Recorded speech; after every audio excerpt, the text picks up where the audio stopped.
अलीगढ़ मुस्लिम university में करीब 22 दिन में 26 प्रोफेसर का इंतकाल हो गया कोरोना की वजह से। और ये इतना बड़ा नेग्लिजेंस जिस पर यूजीसी को और बल्कि सेंट्रल गवर्नमेंट को देखना चाहिए और उस पर एक सीबीआई इंक्वायरी बैठाना चाहिए कि एक बड़े बड़े प्रोफेसर जिनका एक रसूख था, जो बड़े बड़े एडमिनिस्ट्रेटिव पोस्ट पर रह चुके थे, जैसे प्रोफेसर जमशेद सिद्दीकी, शकील समदानी साहब, खालिद बिन यूसुफ साहब, बड़े बड़े ऐसे बहुत सारे नाम हैं जो 26 नाम हम गिना सकते हैं।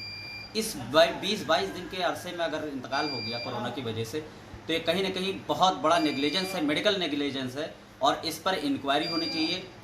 और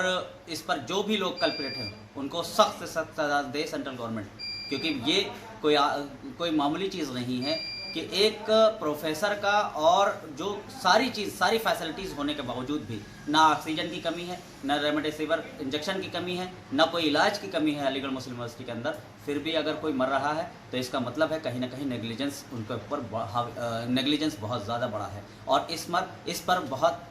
बड़ी इंक्वायरी सेटअप होनी चाहिए, रिटायर्ड जज के ज़रिए या सीबीआई इंक्वायरी होनी चाहिए और जो भी कल्प्रिट हो उनको सज़ा होनी चाहिए।